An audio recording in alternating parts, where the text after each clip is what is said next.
संध्या पर हार्दिक बधाई। विविधताओं से समृद्ध हमारे देश में अनेक त्यौहार मनाए जाते हैं, परंतु हमारे राष्ट्रीय त्योहारों को सभी देशवासी राष्ट्र प्रेम की भावना के साथ मनाते हैं।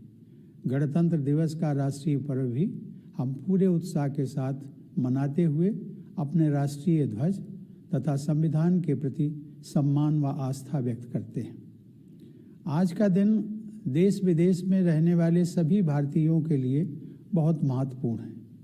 आज ही के दिन 71 वर्ष पहले हम भारत के लोगों ने अपने अद्वितीय संविधान को अंगीकृत, अधिनियमित और आत्मार्पित किया था। इसलिए आज हम सभी के लिए संविधान के आधारभूत जीवन मूल्यों पर गहराई से विचार करने का अवसर है।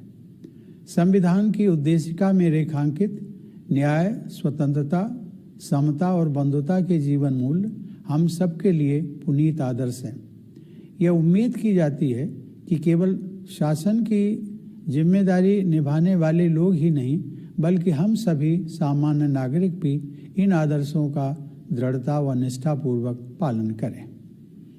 लोकतंत्र को आधार प्रदान करने वाली इन चारों अवधारणाओं को संविधान के आरंभ में ही प्रमुखता से रखने का निर्णय हमारे प्रबुद्ध संविधान निर्माताओं ने बहुत सोच समझकर लिया था। इन्हीं आदर्शों ने हमारे स्वतंत्रता संग्राम को भी दिशा प्रदान की थी। बाल गंगाधर तिलक, लाला लाजपत राय, महात्मा गांधी और सुभाष चंद्र बोस जैसे अनेक महान जननायकों और विचारकों ने हमारे स्वतंत्रता संग्राम को प्रेरित किया था। मातृभूमि के स्वर्णिम भविष्य की उनकी परिकल्पनाएं अलग अलग थीं, परंतु न्याय, स्वतंत्रता, समता और बंधुता के मूल्यों ने उनके सपनों को एक सूत्र में पिरोने का काम किया। मैं सोचता हूं कि हम सबको अतीत में और भी पीछे जाकर यह जानने का प्रयास करना चाहिए कि यही मूल्य हमारे राष्ट्र निर्माताओं के लिए आदर्श क्यों बने। इसका उत्तर स्पष्ट है कि अनादिकाल से यह धरती और यहाँ की सभ्यता इन जीवन मूल्यों को संजोती रही है। न्याय, स्वतंत्रता, समता और बंधुता हमारे जीवन दर्शन के शाश्वत सिद्धांत हैं। इनका अनवरत प्रवाह हमारी सभ्यता के आरंभ से ही हम सब के जीवन को समृद्ध करता रहा है। हर नई पीढ़ी का यह दायित्व है कि समय के अनुरूप इन मूल्यों की सार्थकता स्थापित करे। हमारे स्वतंत्रता सेनानियों ने यह दायित्व अपने समय में बखूबी निभाया था। उसी प्रकार आज के संदर्भ में हमें भी उन मूल्यों को सार्थक और उपयोगी बनाना है। इन्हीं सिद्धांतों से आलोकित पथ पर हमारी विकास यात्रा को निरंतर आगे बढ़ते रहना चाहिए। मेरे प्यारे देशवासियों, इतनी विशाल आबादी वाले हमारे देश को खाद्यान्न एवं डेयरी उत्पादों में आत्मनिर्भर बनाने वाले हमारे किसान भाई बहनों का सभी देशवासी हृदय से अभिनंदन करते हैं। विपरीत प्राकृतिक परिस्थितियों, अनेक चुनौतियों और कोविड की आपदा के बावजूद हमारे किसान भाई बहनों ने कृषि उत्पादन में कोई कमी नहीं आने दी। यह कृतज्ञ देश हमारे अन्नदाता किसानों के कल्याण के लिए पूर्णतया प्रतिबद्ध है। जिस प्रकार हमारे परिश्रमी किसान देश की खाद्य सुरक्षा को सुनिश्चित करने में सफल रहे हैं, उसी तरह हमारी सेनाओं के बहादुर जवान कठोरतम परिस्थितियों में देश की सीमाओं की सुरक्षा करते रहे हैं। लद्दाख में स्थित सियाचिन व गलवान घाटी में -50 से 60 डिग्री सेंटीग्रेड तापमान में सब कुछ जमा देने वाली सर्दी से लेकर जैसलमेर में 50 डिग्री सेंटीग्रेड से ऊपर के तापमान में झुलसा देने वाली गर्मी में धरती, आकाश और विशाल तटीय क्षेत्रों में हमारे सेनानी भारत की सुरक्षा का दायित्व हर पल निभाते हैं। हमारे सैनिकों की बहादुरी, देश प्रेम और बलिदान पर हम सभी देशवासियों को गर्व है। खाद्य सुरक्षा, सैन्य सुरक्षा, आपदाओं तथा बीमारी से सुरक्षा एवं विकास के विभिन्न क्षेत्रों में हमारे वैज्ञानिकों ने अपने योगदान से राष्ट्रीय प्रयासों को शक्ति दी है। अंतरिक्ष से लेकर खेत खलिहानों तक, शिक्षण संस्थानों से लेकर अस्पतालों तक वैज्ञानिक समुदाय ने हमारे जीवन और कामकाज को बेहतर बनाया है। दिन रात परिश्रम करते हुए कोरोना वायरस को डीकोड करके तथा बहुत कम समय में ही वैक्सीन को विकसित करके हमारे वैज्ञानिकों ने पूरी मानवता के कल्याण हेतु एक नया इतिहास रचा है। देश में इस महामारी पर काबू पाने में तथा विकसित देशों की तुलना में मृत्यु दर को सीमित रख पाने में भी हमारे वैज्ञानिकों ने डॉक्टरों, प्रशासन तथा अन्य लोगों के साथ मिलकर अमूल्य योगदान दिया है। इस प्रकार हमारे सभी किसान, जवान और वैज्ञानिक विशेष बधाई के पात्र हैं और कृतज्ञ राष्ट्र गणतंत्र दिवस के शुभ अवसर पर इन सभी का अभिनंदन करता है। प्यारे देशवासियों, पिछले वर्ष जब पूरी मानवता एक विकराल आपदा का सामना करते हुए ठहर सी गई थी, उस दौरान मैं भारतीय संविधान के मूल तत्वों पर मनन करता रहा। मेरा मानना है कि बंधुता के हमारे संवैधानिक आदर्श के बल पर ही इस संकट का प्रभावी ढंग से सामना करना संभव हो सका है। कोरोना वायरस रूपी शत्रु के सम्मुख देशवासियों ने परिवार की तरह एकजुट होकर अनुकरणीय त्याग, सेवा और बलिदान का परिचय देते हुए एक दूसरे की रक्षा की है। मैं यहाँ उन डॉक्टरों, नर्सों, स्वास्थ्य कर्मियों, स्वास्थ्य सेवाओं से जुड़े प्रशासकों और सफाई का उल्लेख करना चाहता हूँ, जिन्होंने अपनी जान जोखिम में डालकर पीड़ितों की देखभाल की है। बहुतों ने तो अपने प्राण भी गंवा दिए। इनके साथ साथ इस महामारी ने देश के लगभग 1.5 लाख नागरिकों को अपनी चपेट में ले लिया। उन सभी के शोक संतप्त परिवारों के प्रति मैं अपनी संवेदना प्रकट करता हूँ। कोरोना के मोर्चे पर अग्रिम पंक्ति के योद्धाओं के रूप में हमारे साधारण नागरिकों ने असाधारण योगदान दिया है। आने वाली पीढ़ियों के लोग जब इस दौर का इतिहास जानेंगे तो इस आकस्मिक संकट का जिस साहस के साथ आप सब ने सामना किया है, उसके प्रति वे श्रद्धा से नतमस्तक हो जाएंगे। भारत की घनी आबादी, सांस्कृतिक परंपराओं की विविधता तथा प्राकृतिक व भौगोलिक चुनौतियों के कारण कोविड से बचाव के उपाय करना हम सब के लिए कहीं अधिक चुनौती भरा काम था। चुनौतियों के बावजूद इस वायरस के प्रकोप पर काबू पाने में हम काफी हद तक सफल रहे हैं। इस गंभीर आपदा के बावजूद हमने अनेक क्षेत्रों में अपनी गतिविधियों को सफलतापूर्वक आगे बढ़ाया है। इस महामारी के कारण हमारे बच्चों और युवा पीढ़ी की शिक्षा प्रक्रिया के बाधित होने का खतरा पैदा हो गया था, लेकिन हमारे संस्थानों और शिक्षकों ने नई टेक्नोलॉजी को शीघ्रता से अपनाकर यह सुनिश्चित किया कि विद्यार्थियों की शिक्षा निरंतर चलती रहे। बिहार जैसी घनी आबादी वाले राज्य तथा जम्मू कश्मीर व लद्दाख जैसे दुर्गम व चुनौती भरे क्षेत्रों में स्वतंत्र, निष्पक्ष और सुरक्षित चुनाव संपन्न कराना हमारे लोकतंत्र एवं चुनाव आयोग की सराहनीय उपलब्धि रही है। टेक्नोलॉजी की सहायता से न्यायपालिका ने न्याय उपलब्ध कराने की प्रक्रिया जारी रखी। ऐसी उपलब्धियों की सूची बहुत बड़ी है। आर्थिक गतिविधियों को शुरू करने के लिए अनलॉकिंग की प्रक्रिया को सावधानी के साथ चरणबद्ध तरीके से लागू किया गया। यह तरीका कारगर सिद्ध हुआ तथा अर्थव्यवस्था में फिर से मजबूती के संकेत दिखाई देने लगे। हाल ही में दर्ज की गई जीएसटी की रिकॉर्ड वृद्धि और विदेशी निवेश के लिए आकर्षक अर्थव्यवस्था के रूप में भारत का उभरना तेजी से हो रही हमारी इकोनॉमिक रिकवरी के सूचक हैं। सरकार ने मध्यम और लघु उद्योगों को प्रोत्साहित किया है।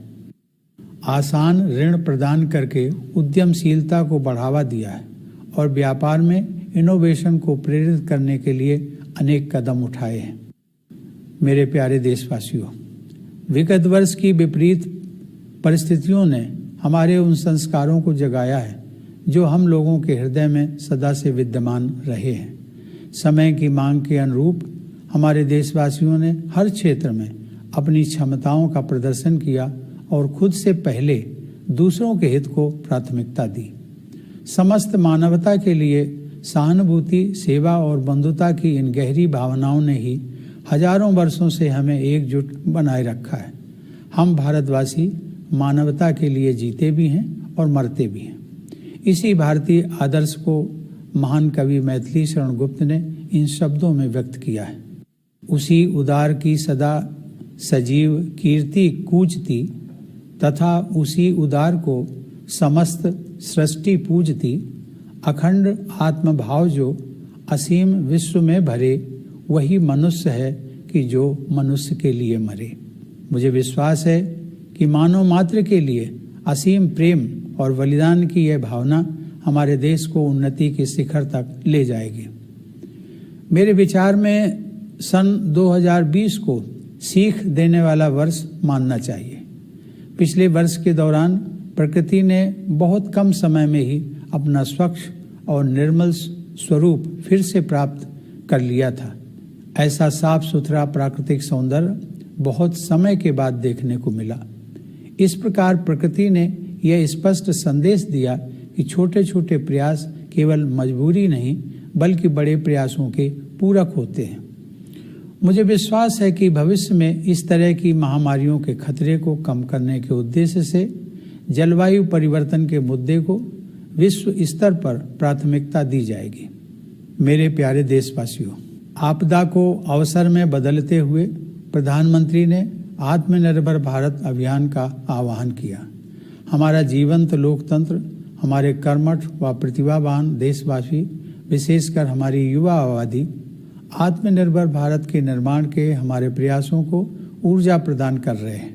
वस्तुओं और सेवाओं के लिए हमारे देशवासियों की मांग को पूरा करने के घरेलू प्रयासों द्वारा तथा इन प्रयासों में आधुनिक टेक्नोलॉजी के प्रयोग से भी इस अभियान को शक्ति मिल रही है।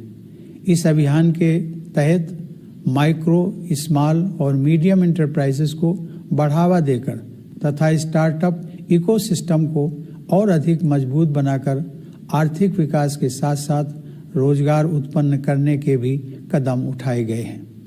आत्मनिर्भर भारत अभियान एक जन आंदोलन का रूप ले रहा है।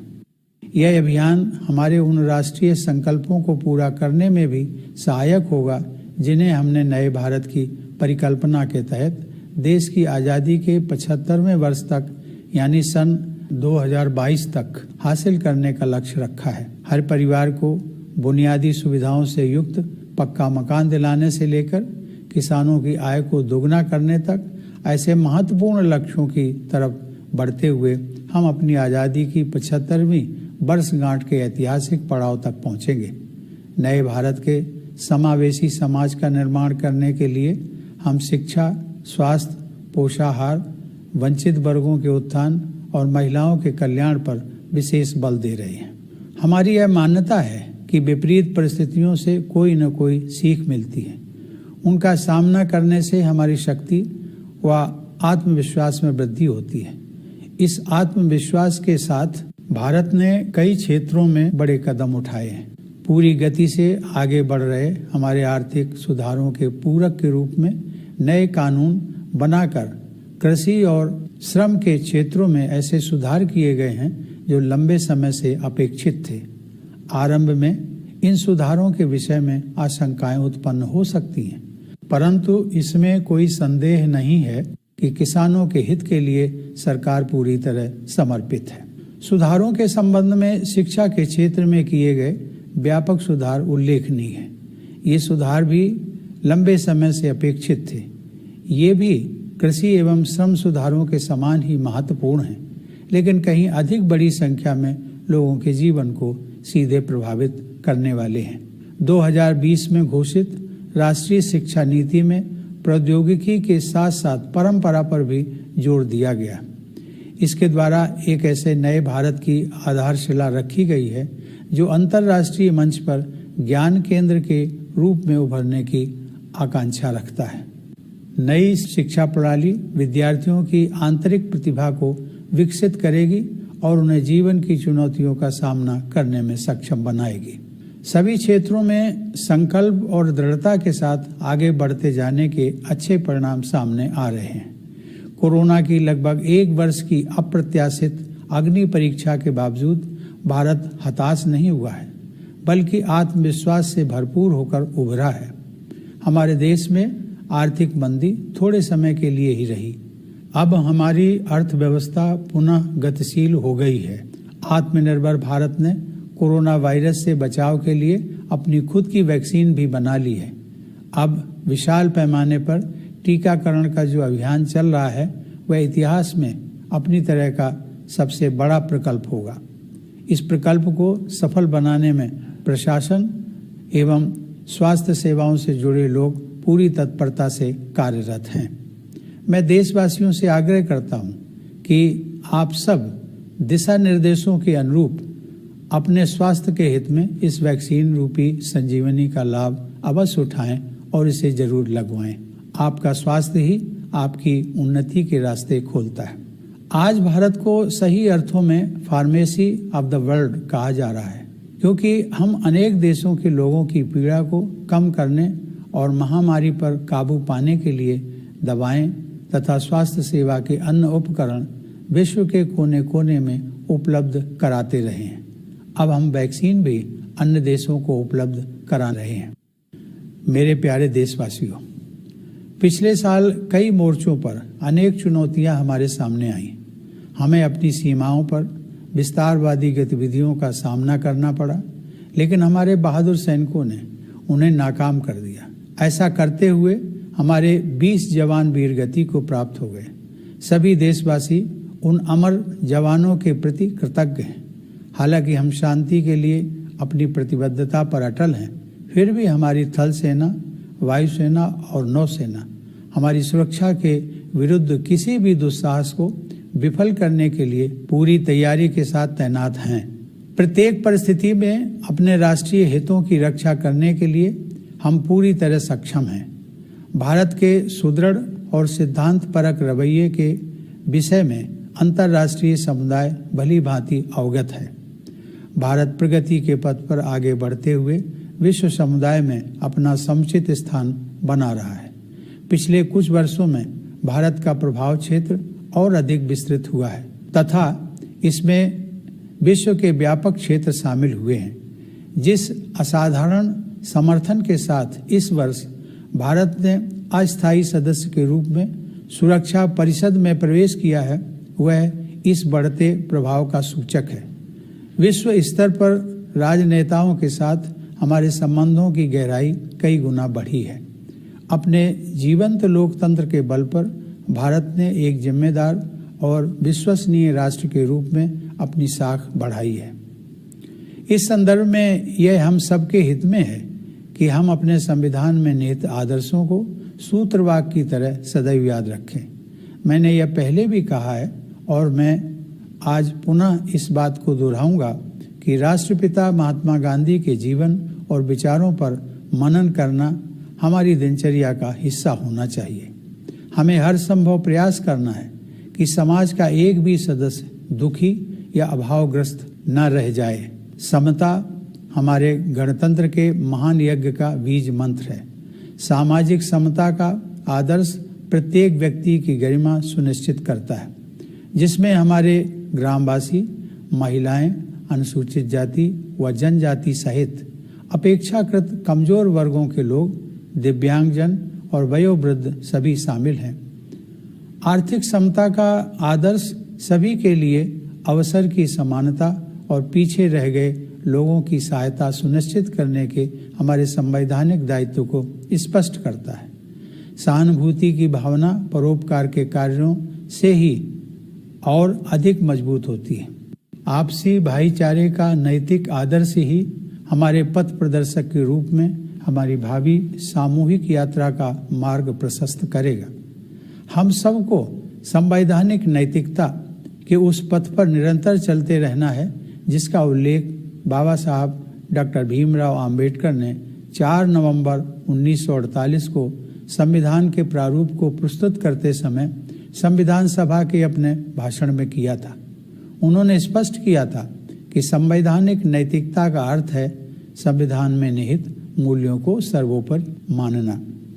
मेरे प्यारे देशवासियों, हमारे गणतंत्र की स्थापना का उत्सव मनाने के इस अवसर पर मेरा ध्यान विदेशों में बसे अपने भाई बहनों की तरफ भी जा रहा है। प्रवासी भारतीय हमारे देश का गौरव हैं। दूसरे देशों में बसे भारतीयों ने विभिन्न क्षेत्रों में कामयाबी हासिल की है। उनमें से कुछ लोग राजनैतिक नेतृत्व के उच्च स्तर तक पहुंचे हैं और अनेक लोग विज्ञान, कला, शिक्षा, समाज सेवा और व्यापार के क्षेत्रों में बहुमूल्य योगदान कर रहे हैं। आप सभी प्रवासी भारतीय अपनी वर्तमान कर्म भूमि का भी गौरव बढ़ा रहे हैं। आप सबके पूर्वजों की भूमि भारत से मैं आपको गणतंत्र दिवस की हार्दिक शुभकामनाएं देता हूं। हमारे सशस्त्र बलों, अर्धसैनिक बलों और पुलिस के जवान प्रायः अपने परिवारजन से दूर रहते हुए त्यौहार मनाते हैं। उन सभी जवानों को मैं विशेष बधाई देता हूं। मैं एक बार फिर आप सभी देशवासियों को गणतंत्र दिवस की शुभकामनाएं देता हूं। धन्यवाद। जय Hind.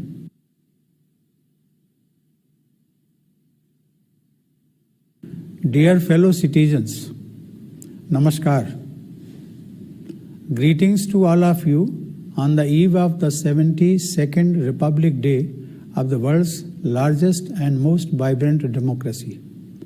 In this land of ours, enriched by diversity with many festivals, our national festivals are celebrated by everyone with great patriotic fervor.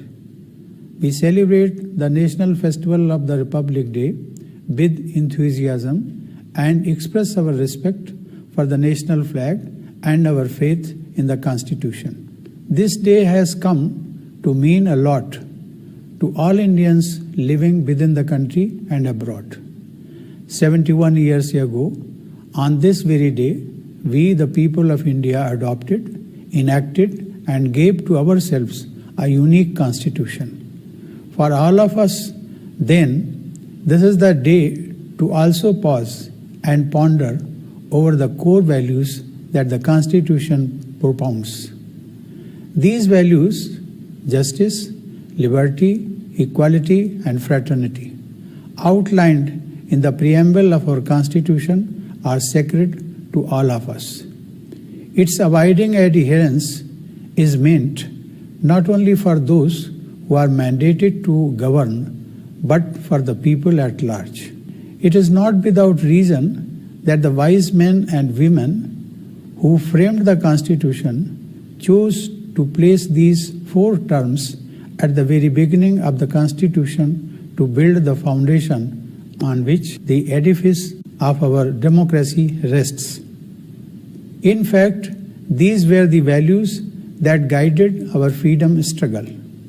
A galaxy of great leaders and thinkers like Bal Gangadhar Tilak, Lala Lajpat Rai, Mahatma Gandhi, and Subhash Chandra Bose inspired our freedom struggle.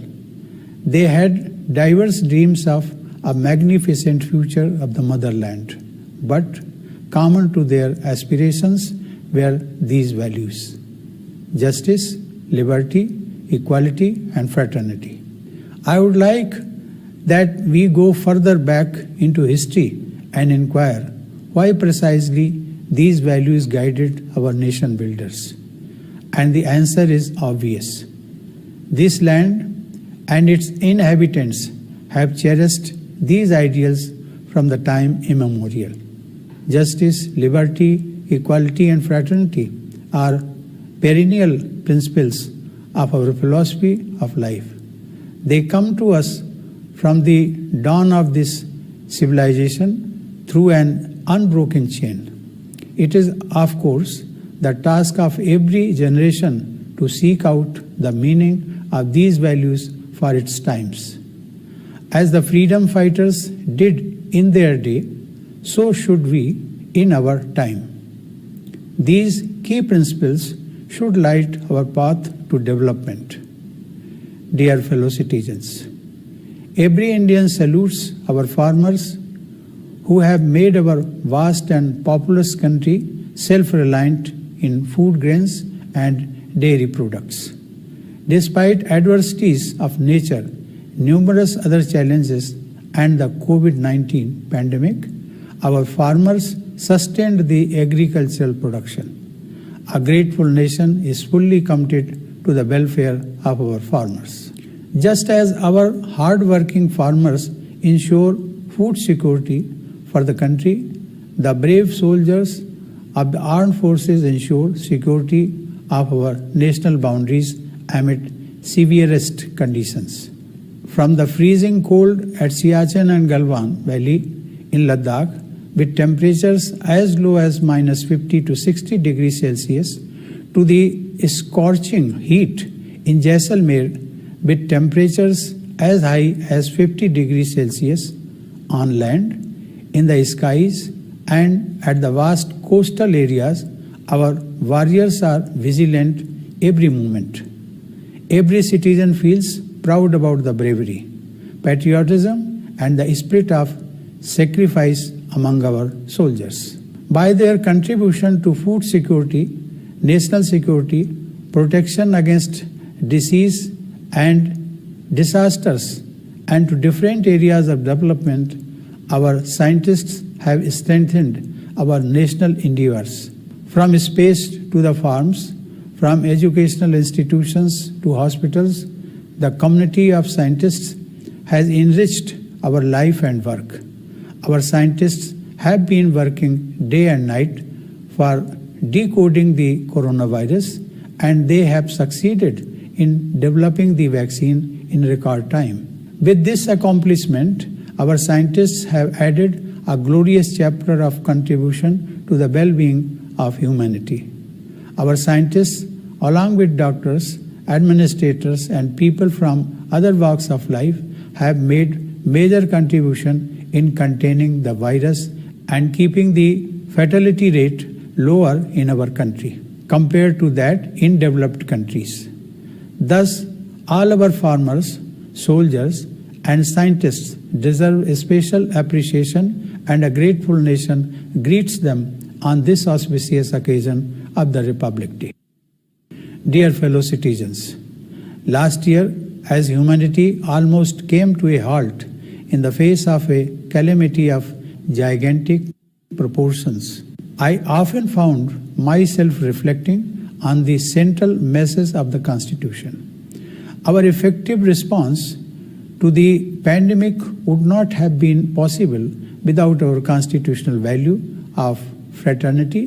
Indians have been like a close-knit family, making exemplary sacrifices to protect each other in the face of the common enemy of coronavirus.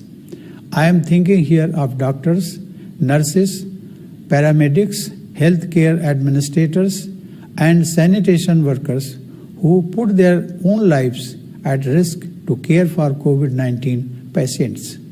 Some of them even lost their lives. Along with them, about 1.5 lakh people became victims of this pandemic.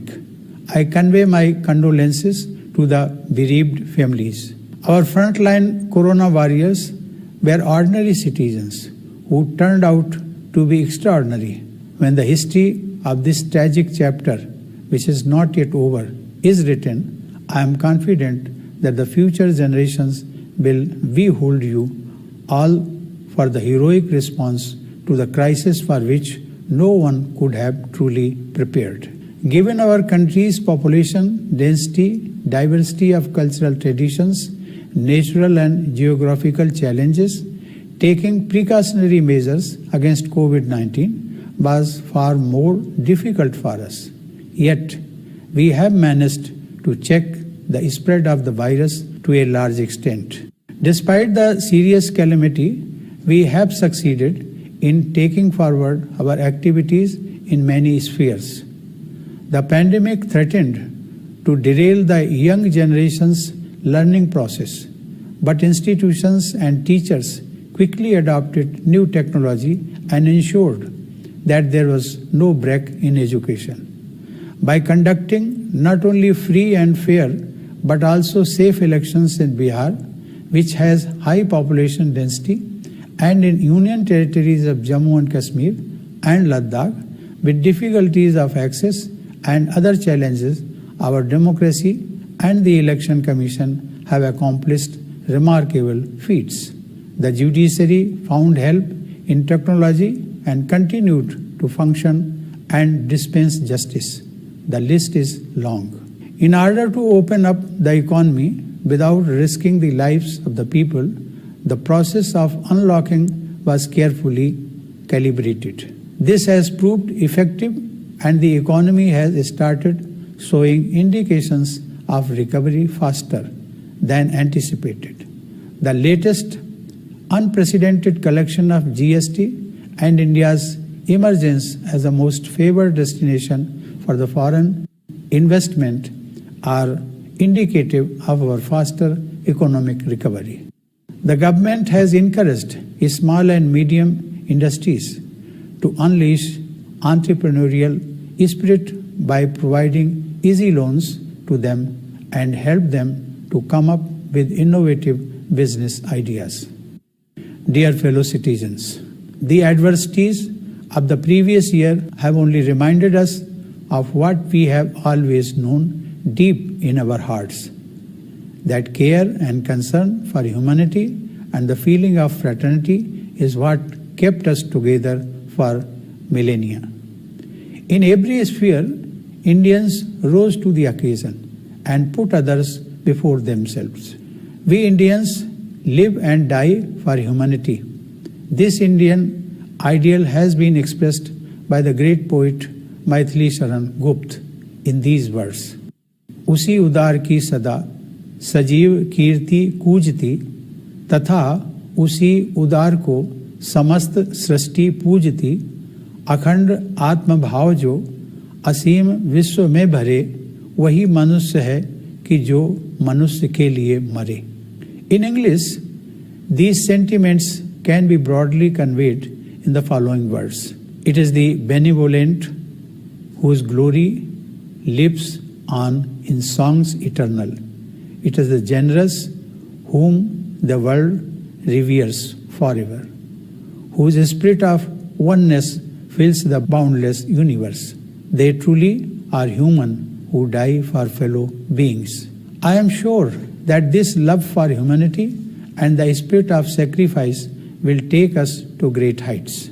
Let us look at 2020 as a year of learning. There were miracles of a revitalizing Mother Nature which taught humanity a hard lesson that the small is not expedient but complementary to the big. I am sure that with a view to reducing the risk of such pandemics, the issue of climate change will be accorded top priority at the global level. Dear fellow citizens, converting a crisis into an opportunity, the Prime Minister gave a call of Atmanirbhar Bharat Abhiyan, or Self-Reliant India Mission.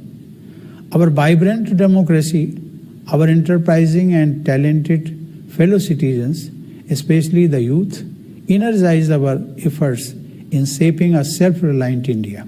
The demand for goods and services in the country, the domestic efforts to meet them, and the use of modern technology in such efforts are strengthening Atmanirbhar Bharat Abhiyan.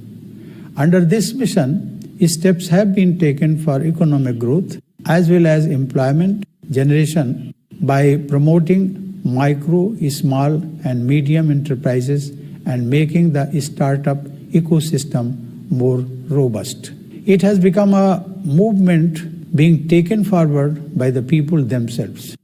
Atmanirbhar Bharat Abhiyan is in line with the aspiration to shape a new India by the year 2022, when our country turns 75.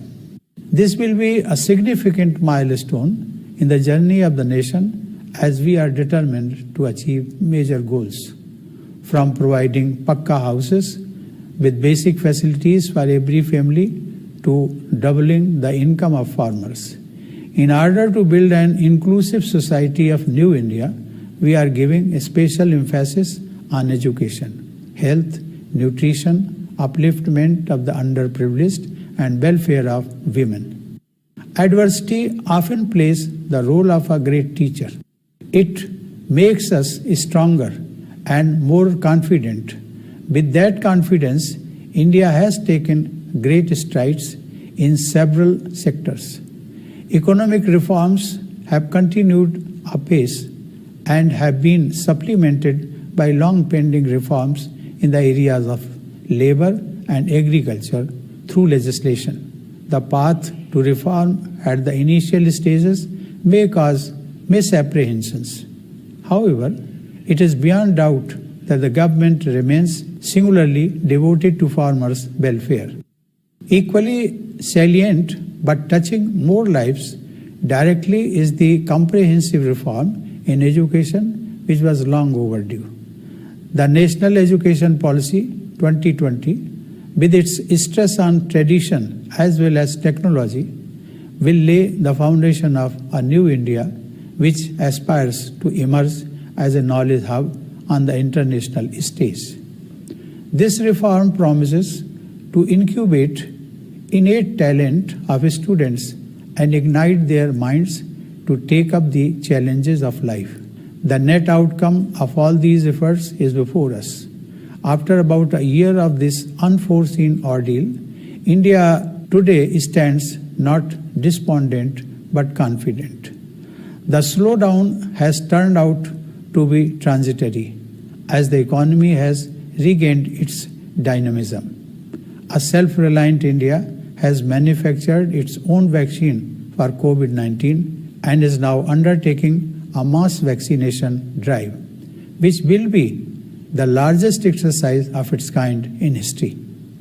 The administration and health services are working with full readiness to make this exercise a success. I urge upon the countrymen to utilize this lifeline and get vaccinated as per guidelines. Your health opens the way for your advancement. Today, India is being rightly called pharmacy of the world, as we are supplying medicines and other healthcare items to several countries to alleviate people's suffering and contain the pandemic across the globe. Now we also provide vaccines to other countries. Dear fellow citizens, the past year was a time of adversity, and it came from many fronts. We faced an expansionist move on our borders, but our valiant soldiers foiled it. To achieve this objective, 20 of them had to lay down their lives. The nation shall remain grateful to those brave soldiers. Though we reiterate our commitment to peace, our defense forces, Army, Air Force and Navy are adequately mobilized in a well-coordinated move to thwart any attempt to undermine our security. Our national interest will be protected at all costs. We have also ensured a widespread understanding in the international community of a firm and principled stand. India is moving forward and taking its rightful place in the world. During the recent years, its arc of influence has been expanding and encompassing the larger part of the world. The manner in which India got overwhelming support of the international community for its entry as non-permanent member of the Security Council this year is indicative of that influence. The quality of our engagement with leaders across the world has enhanced manifold. India, with its vibrant democracy, has rightfully earned its respect as a responsible and trustworthy nation. We would do well to keep reminding ourselves of our constitutional mantras. I have said this before, but I will repeat that we should make it a part of our daily routine to meditate upon the life and thought of our father of the nation. We must make all efforts to wipe tears from every eye. Equality is the watchword for the great project of our republic. Social equality warrants dignity for each one of us. Villagers, women, weaker sections of our society, namely scheduled castes and scheduled tribes, Divyangjan and the elderly people. Economic equality entails equal opportunity for all and hand-holding for the downtrodden. Acts of helping fellow human beings expand our capacity for empathy. In our collective path ahead, fraternity is our moral compass. Let us all continue on the path of constitutional morality, which Baba Sahib Dr. Bhim Rao Ambedkar mentioned in his speech to the Constituent Assembly on November 4, 1948, while presenting the draft of the Constitution. He clarified that constitutional morality means supremacy of the values enshrined in the Constitution. Dear fellow citizens, as we are set to celebrate the anniversary of our Republic, I am thinking of our brothers and sisters abroad. Our diaspora is our pride. Indians abroad have succeeded in different walks of life, some rising to high levels of political leadership, some contributing to science, arts, academics, civil society, and business, each bringing laurels to their new homelands and also to India. Republic Day greetings to you from the land of your ancestors. My greetings to the members of the armed forces, paramilitary forces, and the police who usually celebrate festivals staying away from their families. My special greetings to all those Jawans. I once again congratulate you all for the Republic Day. Thank you. Jai Hind.